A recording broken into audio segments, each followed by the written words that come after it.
तो ये घटना है रोहतक ज़िले के गांव कहानी की।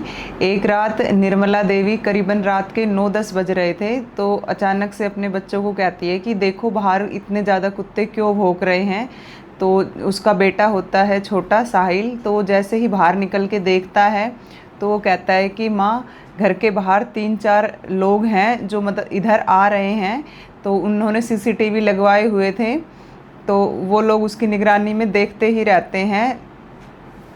राम राम, कैसे हैं आप सभी? आई होप सब अच्छे होंगे और स्वस्थ होंगे।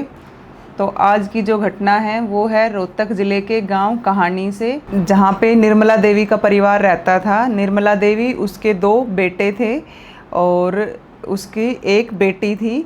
तो एक दिन रात को अचानक से उनके वहां पे मतलब बहुत ज़्यादा कुत्ते भौंक रहे होते हैं। तो निर्मला देवी अपने बेटे को कहती है कि बेटा देखो ज़रा, इतने ज़्यादा कुत्ते अचानक से क्यों भौंक रहे हैं। तो उसका बेटा देखता है कि बाहर जो है वो 3-4 लोग हैं जो उनके घर की तरफ उनकी दीवार को कूद रहे हैं, और इस वजह से जो कुत्ते हैं वो भौंक रहे हैं। तो ये कहानी स्टार्ट होती थी।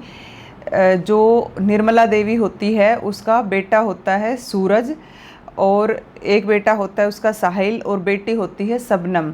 तो सूरज जब 7वीं क्लास में पढ़ता था उस टाइम पे उसी गांव की एक लड़की होती है जिसका नाम होता है सपना, और वो भी 7वीं क्लास में पढ़ती थी। तो 7वीं क्लास में ही जो है सपना और सूरज एक दूसरे से प्रेम करने लग जाते हैं, और एक दूसरे से उनका अफेयर तब से ही चालू हो जाता है। धीरे धीरे ये बात जो है गांव वालों को पता चलती है और फिर घर वालों को भी पता चलती है।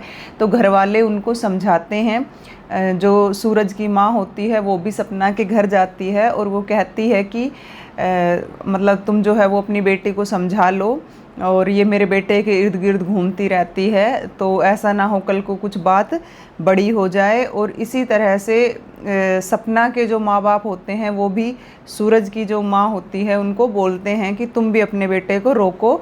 और इस तरह से उनकी जो है वो नज़दीकियाँ मतलब कम होने का नाम ही नहीं ले रही थी। वो धीरे धीरे और करीब आते जा रहे थे और वो किसी की बात भी नहीं सुन रहे थे।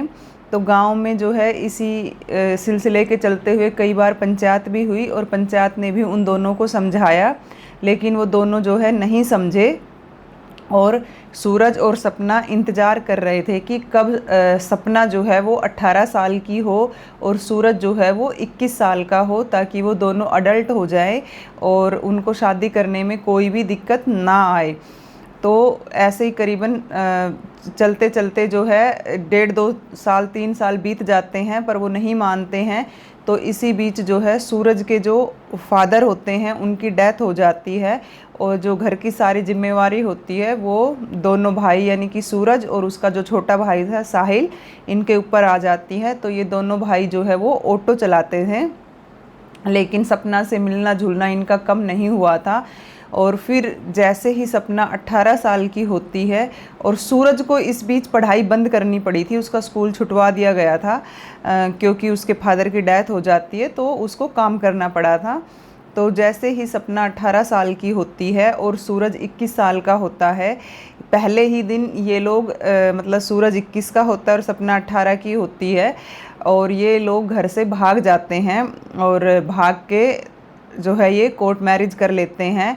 और सपना को जो है वो डर था कि कहीं मतलब मैं घर जाऊंगी अब बाद में। पहले तो ये भाग जाते हैं, भाग के कोर्ट मैरिज करते हैं और फिर पुलिस से प्रोटेक्शन भी ले लेते हैं कि हमें डर है कि हमारे घर वाले हमें ज़िंदा नहीं छोड़ेंगे।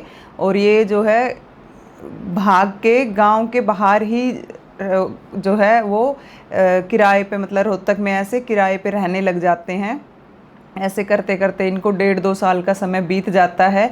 तो जो लड़की के घर वाले होते हैं उन्होंने तो बिल्कुल ही जो है मतलब एक तरह से कांटा मार दिया था कि हमारा सपना से अब कोई भी रिश्ता नहीं है, हम उसको मतलब नहीं बुलाएंगे कभी भी, और ना कोई तीज त्यौहार वो मनाते थे। तो जो लड़के की माँ होती है मतलब कि निर्मला देवी होती है, उसी बीच उसके जो बेटी है उसकी भी शादी होनी थी। 2-2.5 साल का समय बीत जाता है और उसी दौरान इनको जो है एक बेटा भी हो जाता है, सपना और सूरज को। तो बेटा होने के बाद भी जो सपना के मम्मी पापा हैं वो तो उनको नहीं बुलाते हैं, लेकिन निर्मला देवी की उनसे बात होती रहती थी लगातार। और निर्मला देवी जो है वो उसकी बेटी की शादी होती है शबनम की। तो शबनम की शादी में उनको कि भाई तुम्हें कोई ऐतराज़ ना हो तो मतलब आ जाओ तुम, और वो उनको गांव में बुला लेती है और सरपंच को भी बोला जाता है, पुलिस को भी बोला जाता है, और इस तरह से उन सभी की निगरानी में जो है शबनम की शादी अच्छे से निमट जाती है। तो वहाँ पे कोई भी इस तरह का मतलब झगड़ा या कोई भी अड़चन नहीं आती और शबनम की शादी हो जाती है। लेकिन शबनम की शादी जो है वो ज़्यादा दिन नहीं चली, मतलब लगभग 1 महीने बाद ही उस पर दुखों का पहाड़ टूट पड़ा और शबनम के जो पति होते हैं वो एक्सपायर हो जाते हैं 1 महीने बाद ही। तो शबनम, क्योंकि अब जो निर्मला देवी है यानी कि जो सूरज है, उनके फादर तो पहले ही एक्सपायर हो चुके थे, और माँ थी और बहन थी, और बहन की भी शादी हो जाती है और बहन का जो पति है वो एक्सपायर हो जाता है। तो ये सोचते हैं कि हम जो है वो गांव में ही रह लें, और ये वहीं पे रहने लगते हैं गांव में आके अपनी माँ के साथ में ही।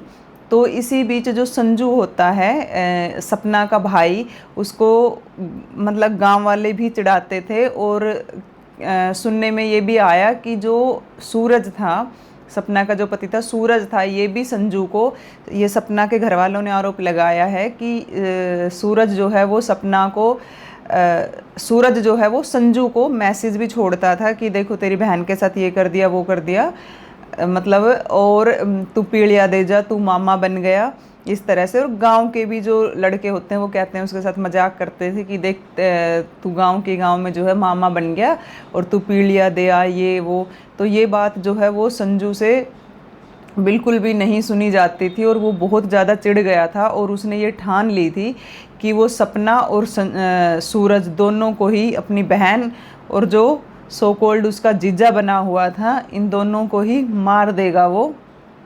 तो इसी बीच संजू जो है वो अपने 3-4 दोस्तों को बुलाता है और वो जाता है सूरज के घर पे। तो सपना होती है अपने घर में, तो एक कमरे में सपना होती है और दूसरे कमरे में साहिल और उसकी माँ होते हैं।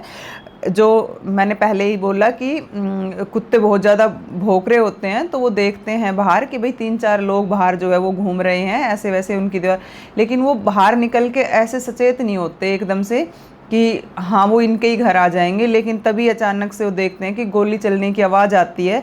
तो सबसे पहले जो सपना जिस कमरे में होती है उसी के जो है वो गोली उसका भाई पहले मारता है, और फिर उसको बचाने के लिए संजू जो उसका देवर, साहिल जो उसका देवर होता है, वो कमरे से बाहर निकलता है।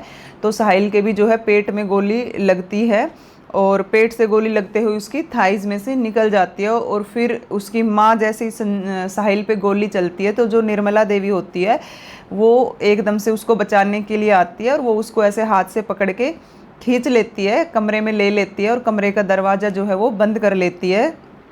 तो उन्होंने कमरे पे भी 3-4 जो है वो दरवाज़ा जो है उस पर भी गोली मारी। फिर जो कहते हैं कि उनकी जो जिससे भी वो गोली चला रहे थे, उनके वो हथियार जो है वो काम नहीं कर रहे थे, वो अलझ से गए थे। तो फिर अगर वो काम कर रहे होते तो देखो पता नहीं वो साहिल को भी मतलब मारने आए थे या नहीं आए थे, लेकिन ये तय था कि वो सपना और सूरज इन दोनों को ज़रूर मारने के लिए ही आया था। लेकिन गनीमत ये थी कि सूरज जो है वो उस रात घर पे नहीं था, वो ऑटो चलाने के लिए गया हुआ था। तो उसके बाद सपना जो होती है उसकी तो ऑन द स्पॉट डेथ हो जाती है, और साहिल जो होता है उसको जो है रोहतक पीजीआई में लेके जाया जाता है और उसका इलाज चल रहा होता है। और इसी बीच जब पुलिस को इन्फॉर्म किया जाता है, पुलिस इनको ढूंढ रही होती है, तो जो एक संजू होता है सपना का भाई और 3 उसके दोस्त होते हैं, तो चारों का जो है वो हाफ एनकाउंटर हो जाता है, मतलब चारों के पैर में गोली लगती है, और उनका भी रोहतक पीजीआई में इलाज चल रहा है। तो देखिए गांव में वैसे ये बात भी है कि गांव में शादी नहीं करनी चाहिए, सोचना चाहिए बच्चों को भी। और जब समझा रहे हैं घर वाले इतने ज़्यादा, और ये 7th 8th 10th ये जो होता है ना, ये प्यार व्यार नहीं होता, ये एक अट्रैक्शन ही होता है। थोड़े दिन बाद फिर भर जाता है मन इन चीज़ों से। और बहुत सारी ऐसी लड़कियां हैं जो एक बार कर लेती हैं, इस छोटी उम्र में शादी कर लेती हैं, लव मैरिज कर लेती हैं, और उसके बाद जब घर वाले नहीं बुलाते हैं तो फिर वो रोती रहती हैं कि हमें माफ़ कर दो और हमें बुला लो, हमें माफ़ कर दो, हमें बुला लो। और आपको क्या पता है कि आपने जिसको चुना है वो आपको ठीक से कल को रखेगा भी या नहीं रखेगा, और आपने घर वालों का सपोर्ट जो है वो भी खो दिया। और मोस्टली क्या होता है कि लड़की वाले तो बिल्कुल ही रिश्ता तोड़ देते हैं, जो लड़के वाले हैं वो फिर भी बच्चा होने के बाद झुक जाते हैं। शायद लड़के में कुछ ज़्यादा ही मोह होता है, लड़के वाले मान जाते हैं, लेकिन जो लड़की वाले होते हैं ये नहीं मानते हैं। और गांव में शादी करके सपना ने मतलब इनको बहुत ही ज़्यादा समझाया, लेकिन देखो किस तरह से वो खुद गई और उसका भाई अब जेल में जाएगा, अपना भी परिवार बर्बाद कर दिया। और पहले भी घर परिवार की इतनी ज़्यादा बदनामी हो चुकी होती है। और पहले के जो लोग होते थे ना कि भाई तुम अपने बच्चे को रोक लो नहीं तो हुक्का पानी बंद कर देंगे, वो भी एक तरह से सही था कि ताकि गांव की जो संस्कृति है, जो गांव के मतलब जो चली आ रही है कि वो ख़राब ना हो। और अब एक बात बताओ, गांव में शादी करके तुम वहीं पे एक गांव के तो सभी बहन भाई ही होते हैं आपस में, और वहीं पे शादी करके बच्चा जो है वो चाचा ताऊ वाला रिश्ता रखेगा या फिर मामा वाला रिश्ता रखेगा वहाँ पे। और क्या लड़की के परिवार वाले को कोई भी बोलने देगा? वहाँ पे कोई नहीं बोलने देता है। तो थोड़ा सा बच्चों को भी समझना चाहिए। जब आप गलत और सही की पहचान कर लेंगे, ठीक है एक अट्रैक्शन इस उम्र का होता है, लेकिन आप जब थोड़ा कंट्रोल करके थोड़ी दूरियां बनाएंगे तो थोड़े समय में सब चीज़ें भूली जा सकती है। देखिए वैसे भी अगर नॉर्मल भी फ्रेंड हम देखें, जब हम स्कूल फ्रेंड होते हैं, फेयरवेल वगैरह होती है, तब ऐसा लगता है कि इन मतलब कितना उन दोस्तों के लिए कि अब ये मिलेंगे नहीं ये वो, लेकिन बाद में धीरे धीरे जब हम नए लोगों से जुड़ते हैं तो पुराने को भूलते हुए चले जाते हैं। तो ये भी एक प्रकृति का नियम है, ऐसा नहीं है कोई एक ही चीज़ को पकड़ के बैठा रहे। लेकिन हाँ, उस टाइम पे उनको सोचना चाहिए था थोड़ा सा कि हम अपने परिवार के बारे में भी सोचें। ना सूरज ने सोचा और ना सपना ने सोचा, और इस तरह से उन्होंने 2 घर बिल्कुल बर्बाद कर दिए। और जो संजू के जो दोस्त थे, मतलब उसका जो भाई है, उसके दोस्त ने जो उनका साथ दिया, और उन दोस्त के घर वाले भी बर्बाद हो गए एक तरह से। उनके घर वालों का क्या कसूर था इसमें बताओ? तो आप कमेंट करके बताएं कि क्या गांव में शादी करना सही है, और क्या संजू ने सही किया या गलत किया। आपके विचार कमेंट बॉक्स में लिखकर ज़रूर प्रकट करें। फिर से मिलेंगे एक ऐसी ही सच्ची घटना के साथ। तब तक के लिए आप स्वस्थ रहें, सेफ रहें, और एक ऐसी ही सच्ची घटनाओं से जुड़ने के लिए चैनल को सब्सक्राइब ज़रूर करें, लाइक करें, शेयर करें। तब तक के लिए नमस्कार।